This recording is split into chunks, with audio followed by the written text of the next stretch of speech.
તો લોકસભા પહેલા જ રાજકીય પક્ષોની આજે બેઠકનું આયોજન કરવામાં આવ્યું છે। ભાજપ અને કોંગ્રેસમાં બેઠકો શરૂ થઈ ગઈ છે।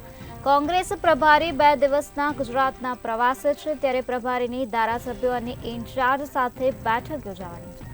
લોકસભા ચૂંટણીની રણનીતિને લઈને આ બેઠકમાં ચર્ચા વિચારણા થશે। રાહુલ ગાંધીની ન્યાય યાત્રાની તૈયારીઓ પર ચર્ચા કરવામાં આવશે। તો વિધાનસભા જેવું પરિણામ ન આવે તેની તૈયારીઓ કરવામાં આવી રહી છે। પ્રભારી તમામ લોકોના કામગીરીના રિપોર્ટ લેશે। લોકસભાની ચૂંટણી પહેલા જ રાજકીય પક્ષોની તડામાર તૈયારીઓ શરૂ થઈ ગઈ છે। લોકસભા ચૂંટણી પહેલા રાજકીય પક્ષોની બેઠકોનું આયોજન કરવામાં આવ્યું છે, જેમાં ભાજપ અને કોંગ્રેસમાં બેઠકોનો દોર શરૂ થઈ ગયો છે। કોંગ્રેસ પ્રભારી 2 દિવસ ગુજરાતના પ્રવાસે છે, ત્યારે પ્રભારીની ધારાસભ્યો અને ઇન્ચાર્જ સાથે બેઠક યોજાશે। ત્યારે લોકસભાની ચૂંટણીની રણનીતિને લઈને આ બેઠકમાં ચર્ચા કરવામાં આવશે। રાહુલ ગાંધીની ન્યાય યાત્રાની તૈયારી પર પણ આ બેઠકમાં ચર્ચા કરવામાં આવશે। તો વિધાનસભા જેવું પરિણામ ફરી ન આવે તે માટે આ બેઠકમાં તૈયારીઓ કરવામાં આવશે। પ્રભારી તમામ લોકોના કામગીરીના રિપોર્ટ પણ લેશે।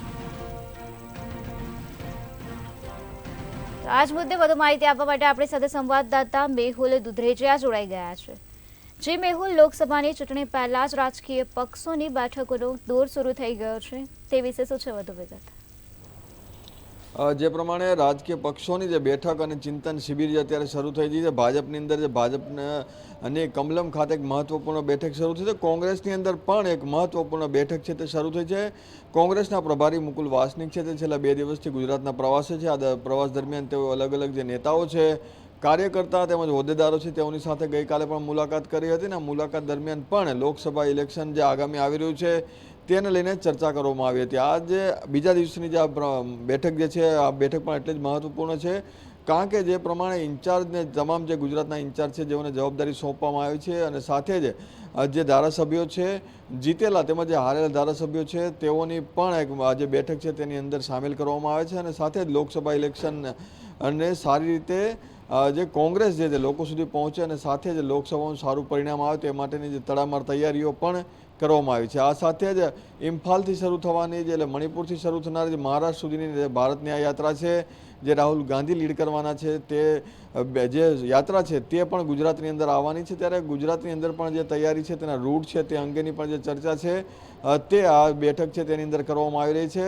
સાથે જે હોદ્દાઓ જે ખાલી રહ્યા છે કોંગ્રેસની અંદર તે પરિપૂર્ણ કરવા માટેની પણ જે ચર્ચા છે તે કોંગ્રેસને આ બેઠકની અંદર કરવામાં આવી રહી છે। નિરાલી, જી મેહુલ, કોંગ્રેસ પ્રભારી 2 દિવસ ગુજરાતના પ્રવાસે છે, તેને લઈને કયા કાર્યક્રમો થશે, તેમજ આજે બેઠકનું આયોજન કરવામાં આવ્યું છે, તેમાં લોકસભાની ચૂંટણીને લઈને કયા પ્રકારની રણનીતિ ઘડવામાં આવશે? જે પ્રમાણે મેં જણાવ્યું કે લોકસભાનું ઇલેક્શન જ્યારે આવી રહ્યું છે ત્યારે તેને લઈને જે હોદ્દાઓ જે ખાલી રહ્યા છે તે હોદ્દાઓ ભરવા, તેમજ જે નાના કાર્યકર્તાથી લઈને મોટા નેતાઓ જે છે જેને જવાબદારી લોકસભાની સોંપવામાં આવી છે તેઓ બૂથ સુધી પહોંચે અને સાથે કાર્યકર્તામાં જે કોંગ્રેસને લઈને એક જુસ્સો સાથે તમામ જે લોકો છે તે કોંગ્રેસના પ્રચાર પ્રસારમાં જોડાય તે માટેની જે વાત છે, અને સાથે વિધાનસભાનું જે ખરાબ પરિણામ કોંગ્રેસ માટે આવ્યું હતું તેવું પરિણામ લોકસભામાં ના આવે તે માટેની પણ જે એક સૂચન જે છે તે પણ કરવામાં આવી રહ્યું છે। જી મેહુલ, સમગ્ર માહિતી આપવા બદલ આભાર। તો લોકસભાની ચૂંટણી પહેલા જ રાજકીય પક્ષોનો બેઠકોનો દોર શરૂ થઈ ગયો છે। ભાજપ અને કોંગ્રેસમાં બેઠકો શરૂ થઈ ગઈ છે। કોંગ્રેસ પ્રભારી 2 દિવસ ગુજરાતના પ્રવાસે છે। મુકુલ વાસનિક 2 દિવસ ગુજરાતના પ્રવાસે છે, ત્યારે પ્રભારીની ધારાસભ્યો અને ઇન્ચાર્જ સાથે બેઠક યોજાશે। રાહુલ ગાંધીની ન્યાય યાત્રાની તૈયારી પર પણ આ બેઠકમાં ચર્ચા કરવામાં આવશે। વિધાનસભા જેવું પરિણામ ફરી ન આવે તે માટેની તૈયારીઓ કરવામાં આવશે। ત્યારે પ્રભારી તમામ લોકોના કામગીરીના રિપોર્ટ પણ લેશે।